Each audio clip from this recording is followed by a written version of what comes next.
오늘은 부활절 둘째 주일이며 우리 김포한신교회가 17번째로 맞이하는 창립 기념주일입니다. 성가대 찬양을 들으면서 이 주의 축복처럼 우리 김포한신교회가 성가대가 부른 그 찬양의 가사대로 되었으면 좋겠다. 그런 마음이 왜 이렇게 가슴에 밀려오는지. 아멘. 금년에는 고난주간과 부활절을 보낸 이후에 연이어서 교회 창립 기념주일을 맞이하게 되었습니다. 사실 오늘이 2002년 4월 18일이 교회를 창립하면서 첫 번째 예배를 드린 날입니다. 사실 교회가 창립하고 부활절과 연이어서 드린 것은 처음 있는 일인 것 같아요. 저는 개척 목사하지 않습니까? 개척 목사이기 때문에 17년 동안 하나님께서 김포한신교를 어떻게 인도하셨는지, 또한 앞으로 우리 김포한신교를 어떻게 인도할 건지 하나님 앞에 한 주간 동안 기도할 수밖에 없었습니다. 근데 기도할 때마다 그래도 매년 주는 하나님의 감동하심이 있었는데, 금년에는 선교사님들 얼굴만 떠오르는 거예요. 하도 선교사님 얼굴만 떠올라서 하루는 새벽에 기도하면서 주님께 묻는 기도를 드렸습니다. 주님, 왜 이렇게 제가 교회를 위해서 기도하는데 왜 이렇게 선교사님 얼굴들만 떠오르게 합니까? 그 묻는 기도를 계속 드려도 또다시 선교사님 얼굴들만 떠오르는 거예요. 무슨 커피를 마시면 이 커피 어느 선교사님이 되게 좋아하시네. 또 우리 부목사님들하고 가서 점심을 먹으면 이 음식 어느 선교사님이 되게 좋아했는데 다시 한국에 들어오면 함께 먹어야지. 어떻게 보면 한 주간 동안 이런 생각에 갇혀서 살았습니다. 그리고 제가 기도할 때마다 선교사님 얼굴이 떠오르는 것이 한 주 동안 제가 받은 기도의 응답입니다. 저는 지난주 새벽 기도에 히스기야의 종교개혁을 전하면서 제가 은혜를 받았어요. 원래는 창립 기념주일에 전하려고 하는 본문을 몇 주 전에 잡아놨습니다. 그런데 지난주 새벽에 히스기야의 종교개혁을 전하면서 하나님이 이 말씀을 우리 교회에 주시는구나 하면서 원래 전하려고 했던 그 본문과 바꾸어서 지난주 새벽에 전했던 오늘 본문을 창립 기념주일에 우리 성도님들과 나누게 되었습니다.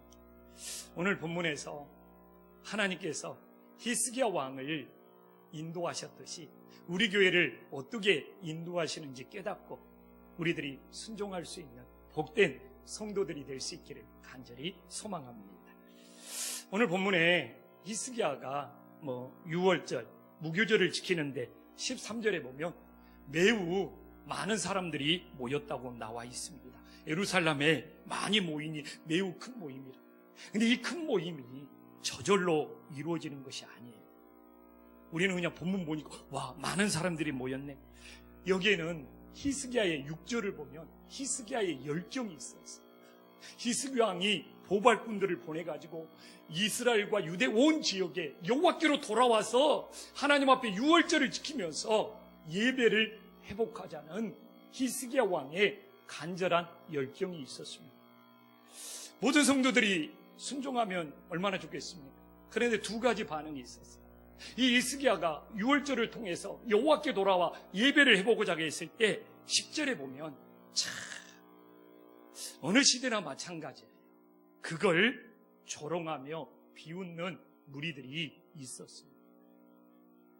근데 이렇게 조롱하고 비웃는 무리들만 있으면 이 유월절 절기에 온전한 회복이 여호와께 돌아오는 예배의 회복이 이루어지지 않겠죠. 그러나 다행히도 11절에 보면 몇 사람이 스스로 겸손한 마음으로 예루살렘에 이르렀다고 합니다. 두 반응을 대조해 보면 딱 차이가 나잖아요. 조롱하고 비웃는 사람들의 마음속에는 하나님을 향한 교만의 마음이 가득 차 있는 것을 알 수 있고, 그래도 하나님을 섬기자고 했을 때 그 하나님의 섬김에 참여하는 사람들은 그래도 겸손한 사람들이었구나를 알 수가 있습니다. 우리 김포한신교회는 창립한 지 17년 동안 매년 선교 바자회를 해왔습니다. 이게 선교바자회를 몇 년 동안 하면서 여러 가지 일들이 있었겠죠. 그래도 우리 김포 안식교회는 이 선교바자회를 조롱하고 비웃기보다는 모든 성도들이 겸손한 마음으로 참여해 주시고 함께해 주시고 섬겨 주시는 복된 교회가 되었음을 진심으로 감사드립니다. 그런데 오늘 본문을 깊게 묵상해 보면 오늘 11절을 다시 봐보면 스스로 겸손한 마음으로 참여한 사람은 몇 사람밖에 안 돼요. 근데 13절에는 매우 큰 모임이 되었다고 나와 있지 않습니까? 어떻게 스스로 겸손하게 참여한 사람은 몇 사람밖에 안 되는데 어떻게 13절에 큰 모임이 될 수 있었을까? 바로 제가 창립기념주의를 준비하면서 받은 하나님께서 어떻게 교회를 인도하시는지 그 은혜가 오늘 12절에 나와 있습니다. 우리 성도님들과 다 함께 한 목소리로 봉독하도록 하겠습니다. 하나님의 손이 또한 유다 사람들을 감동시키사 그들에게 왕과 백성은 여호와의 말씀대로 전한 명령을 한 마음으로 하나님의 손이 사람들을 감동시켰기 때문에 매우 큰 모임으로 6월절을 섬길 수 있음을 보여주고 있습니다. 저는 부활절을 보내고 연이어서 창립기념주일이 있어서 참 창립기념주일 선교바자회를 준비하는 것이 좀 무거운 마음이 있었어요. 그러나 지난주 이렇게 금요일도 토요일도 2층 주방에 올라오고 보면 하나님의 손이 우리 성도님들을 감동시켜서 선교바자회를 준비하게 하는 걸 보면서 다시 한번 교회는 사람이 이끌어가는 것이 아니고 하나님의 손이 필요한 사람들을 감동하셔서 하나님이 세워가시는 곳이 진정한 교회의 모습이라는 것을 은혜 받고 또 은혜 받을 수 있었습니다. 17년 동안 늘 사람은 약간씩 달라질 수 있지만 필요할 때마다 하나님의 손이 필요한 사람을 감동하셔서 교회를 교회되게 선교를 선교되게 세워가시는 모습에 눈물겹도록 은혜 받는 것이 우리 한신교회의 모습이었습니다. 17년 전 2002년이 떠오릅니다. 이사 오기 전 그 지역에서 교회를 시작했을 때 개척하면 교회가 잘 된다는 이야기보다 그렇게 교회를 개척했는데 부정적인 이야기를 저에게 많이 전해줍니다. 예전에 세웠던 교회도 교회에 들어오는 진입로가 없니, 교회가 푹 꺼져 있니, 교회에 십자가가 보이지 않느니. 근데 이 교회는 얼마 지나지 않으면 문 닫을 거라는 이야기를 너무너무 많이 들었습니다. 그러나 하나님의 손이 사람들을 감동해서 참 세워져가는 매년이 은혜의 연속이었습니다. 6년 전에 여기로 교회가 이사 올 때도 왜 이렇게 부정적인 말을 많이 하는지. 아유, 그쪽으로 이사 가면 위치도 더 안 좋고 교통도 도와줘서 그나마 있던 성도들도 다 떠나갈 거다. 왕이 또 왜 이야기를 나한테 와서 전화해 주냐고. 목사님 내가 이야기를 들었는데요. 아니 본인만 그런 이야기를 듣고 말지. 찾아와가지고 목사님 거기로 가면 교통이 더 안 좋아져가지고 그나마 있던 성도들도 다 떠납니다. 또 어떤 분들은 그냥 도살장의 냄새가 많이 나서 거기는 예배드리기도 힘든 곳이라고. 참 너무 많은 이야기를 들었지만 하나님의 손이 우리 성도님들을 감동하셔서 이사 와서도 교회가 2배, 3배로 부흥하는 것을 보면서 매년 은혜의 연속이었습니다. 우리 교회가 단지 숫자가 매우 큰 모임이 되어서 좋은 교회가 아니라 우리 한신교회 모든 목장이 선교하고 구제함으로써 매우 많은 지역에 선교하고 구제할 수 있어서 우리 교회가 더 좋은 교회가 되어감을 우리 성도님들과 함께 은혜 받을 수 있기를 간절히 소망합니다.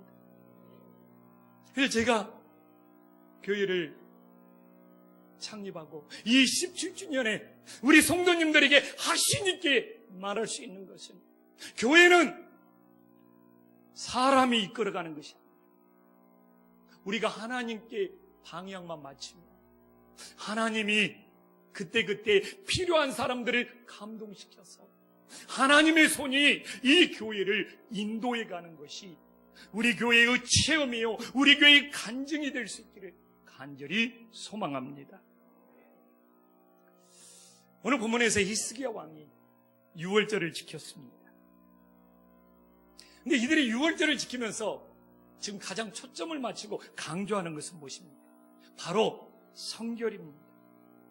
오늘 15절, 17절에도 성결이 15절에 한 번, 17절에 두 번 나오고 있습니다. 또 성결과 같은 깨끗하게가 18절, 19절에도 나오고 있습니다. 왜 성결이 중요하냐? 하나님께서 받으신 예배는 성결한 예배를 받으신다고 믿었기 때문에 그들은 성결케 하는 일에 마음을 다하고 있음을 알 수 있습니다. 어떻게 보면 한국에 있는 교회들은 오직 믿음은 정말 강조해 왔습니다. 근데 믿음을 강조했던 한국 교회가 쇠퇴해 가고 있는 것을 부인할 수 없습니다. 왜 한국 교회가 이렇게 오직 믿음을 강조했는데 한국 교회가 쇠퇴해 가고 있지? 저는 그 원인 중에 하나가 한국 교회가 성결을 강조하지 못했고 성결을 잃어버렸고 성결한 삶을 살지 못한 것이 저는 가장 큰 원인이라고 생각을 합니다. 그래서 교회가 믿음을 강조하는 만큼 성결을 강조해야 된다고 고백할 수밖에 없습니다. 교회가 타락하고 목회자가 타락했을 때 성결이 무너져서 타락한 것이지 사실 다른 이유가 없거든요. 성도님들도 성도의 가정도 무너지고 타락할 때 성결이 결여되어서 성결을 잃어버려서 가정이 무너지고 세상이 무너지는 것이라는 것을 우리는 익히 알고 있습니다. 그래서 저는 우리 김포 한신교회가 믿음을 강조하는 만큼 성결의 삶이 함께 조화와 균형을 이룰 수 있는 건강한 교회가 될 수 있기를 간절히 소망합니다. 그런데 교회가요, 성결을 강조하면 예배가 살아나고 건강한 교회가 될 수 있습니다. 오늘 히스기야가 성결을 강조하니까 이 유월절이 하나님이 기뻐 받으시는 예배의 회복이 일어나고 있어요. 자, 오늘 우리가 15절을 보면 이렇게 성결을 강조하면요, 부끄러움을 알게 돼요.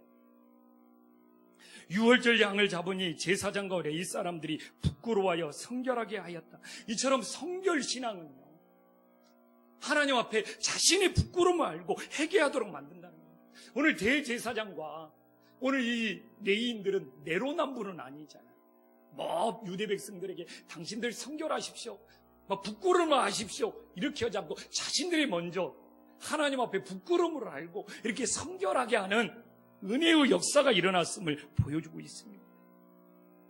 사실 한국 교회가 몇 해 전부터 회개해야 된다 뭐 외치고 또 이렇게 막 체육관 빌려서 막 대형 집회도 했습니다. 근데 왜 변화의 역사가 안 일어나죠? 저는 가장 중요한 것이 부끄러움을 몰라. 사람이 부끄러움을 알면 달라지거든요. 그래서 저는 이 부끄러움을 알아야지 회개할 수 있고요, 예배를 예배되게 온전한 예배를 드릴 수 있어요. 우리가 오늘도 예배를 드리고 있지만 하나님 앞에 부끄러움을 모르면 자기 하고 싶은 대로 합니다. 그러나 부끄러움을 알 때 하나님 앞에 더 온전하게 나갈 수 있는 예배의 회복의 역사가 일어나는 것이죠. 그래서 우리는 성결을 통하여 자신들의 부끄러움을 안다는 것은 살아있는 양심, 신앙 양심이 된다는 것이죠. 그러나 신앙생활을 하면서도 자신들의 부끄러움을 모른다면 회개하지 못할 뿐만 아니라 그거 죽어있는 양심이 되는 거예요. 근데 이건 모든 부분에 적용이 돼요. 저도 이 말씀을 묵상하면서 내가 교회에서, 가정에서 부끄러움을 아는 목사가 되자. 제가 우리 아내하고 살아가고 있지만 내가 우리 아내한테 배우자로서 부끄러움이 있는 남편이 된다면 어떻게 되겠습니까? 내가 우리 사랑하는 아내와 살면서 그래도 부끄러움이 없는 남편이 되자. 또한 우리 자녀들 앞에 내가 그래도 성결하기 위해서 부끄러움이 없는 부모가 되고 아빠가 되자. 교회에서도 마찬가지지 않습니까? 우리 성도님들 앞에서 그래도 부끄러움이 없는 목사로 살기 위해서 마음을 다하자. 이러니까 절제가 되는 거예요. 이러니까 유혹을 이길 수 있는 거예요. 최소한 부끄러운 짓은 하지 말자. 이게 성결이 주는 은혜의 역사입니다. 최소한 오늘도 부끄러운 예배를 드리지 말자. 그러니까 하나님 앞에 마음을 더 다할 수 있고요. 이게 성결의 역사예요. 그래서 우리가 이 시대를 살면서 이 성결신앙을 회복하여서 하나님 앞에 가정에서도 자녀들에게도 성도들에게도 무엇이 부끄러운 줄 알고 회개의 역사가 일어나고 성결의 역사가 일어날 수 있는 복된 성도님들이 될 수 있기를 간절히 소망합니다. 또한 오늘 히스기야가 이 성결을 강조하니까 어떤 역사가 일어납니까? 17절에 보면 하나님 앞에 자기 자신이 부정한 줄을 알아요. 오늘 17절에 나오잖아요. 해전 가운데 많은 사람들이 자신을 성결하게 하지 못하였으므로 LA 사람들이 모든 부정한 사람들에 의하여 유월정을 양을 잡아 그들로 여호와 앞에 성결하게 하였다고 나오지 않습니까? 이처럼 성결신앙은 하나님 앞에 자기 자신이 얼마나 부정한지를 알게 만들어준다는 것이죠. 그래서 부끄러움이 양심에서 나오는 거라고. 부정한 것은 이미 행동으로 죄인이 된 거예요. 그렇기 때문에 부끄러움에는 깨닫고 돌이켜서 어린 양 보혈의 제사함이 필요 없지만 오늘 이 부정한 삶이 되면 어린 양의 보혈로 반드시 제사함을 받아야 된다고 나와 있죠. 왜 어린 양의 보혈로 제사함을 받아야 되느냐? 성경에는 많은 이야기가 나와 있지만 히브리서만 보더라도 히브리서에 어떻게 나와 있습니까? 피 흘림이 없은즉 사함이 없느니라. 그래서 구약에서는 예수님의 오시기 전이니까 어린 양의 피라도 흘려서 제사함을 받아야 되고, 그러나 예수님이 오신 이후에는 그 예수님의 보혈로 우리들이 모두 제사함을 받는 은혜의 역사가 있음을 믿으시기를 간절히 소망합니다. 그래서 우리가 이 예배되게 한다는 것은 부정한 죄인임을 깨닫고 제사함의 역사가 일어나야 된다.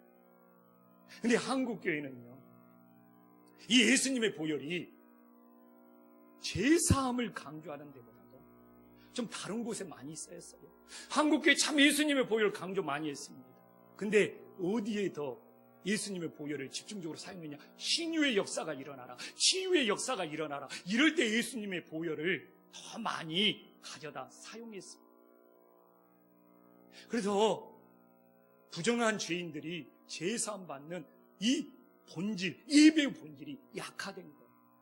그래서 저도 그런 실수를, 그런 죄를 많이 범했습니다. 어디 아픈 데 가면 보혈 찬송 부르자, 보혈 찬송 받아서 빨리 치유받고 기적의 역사가 일어나자 하면서 이상한 만큼 한국교회는 이 보혈 찬송이 뭘 고쳐주고 치유하고 뭐 이 문제를 해결하고 이런 데에 사용된 것이 나쁜 건 아니죠. 근데 문제는 뭐냐? 부정한 죄인들이 예수님의 보혈로 제사함 받아야 한다, 이 본질이 강조되지 않고 놓쳤다는 것이 안타까운 사실이죠. 제가 신학생 시절에는요, 제가 교회 개척을 한다고 하면 그래도 교회 개척을 하려면 신유의 은사를 받아야 되는데, 그래야지 교회를 성장시키고 부흥시킬 수 있는데, 그래서 저도 그 말이 맞다고 생각해서 전도사 시절에 정말 안산에서 개척한 우리 양 목사님이랑 함께 월요일마다 청계산에 올라갔어요. 겨울에도 비가 오나 눈이 오나 뭐 바람이 부나 그럴 때는 비닐이 하나 덮어 쓰고 청계산에서 하루 종일 하나님 저 앞으로 교회 개척할 거니까 능력 주시옵소서, 무엇보다도 신유의 은사, 신유의 능력 주시옵소서, 얼마나 간절히 기도했는지 몰라요. 그래서 신유의 은사를 받았겠어요? 안 받았겠어요? 하나님이 필요할 때마다 역사하시죠. 지금도 필요하면 하나님이 신유도 또 고쳐주시고 능력 베푼다는 걸 믿습니다. 좋은 추억으로 남아있죠. 이것이 좋다고 다른 것은 버려야 될 것이 아니에요. 이것도 하고 저것도 하는 균형 잡힌 신앙이 중요한 거죠. 그래서 여전히 아프고 힘들면 예수님의 보혈로 치유받고 회복의 역사가 일어나야죠. 그러나 예수님의 보혈의 본질은 부정한 죄인들의 죄사함에 있다는 것은 절대로 놓쳐서는 안 되고 오히려 더 우선적으로 우리들의 삶에 적용해야 됨을 우리 성도님들이 다시 한번 깨달을 수 있기를 간절히 소망합니다.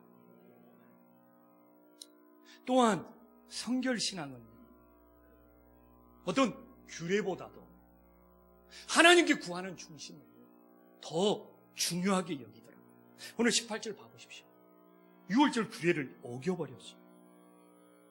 많은 무리들이 자신들을 깨끗하게 하지 않냐고 6월절 양을 먹어 기록한 규례를 어겼어. 그러면 이제 6월절 규례를 어겼다.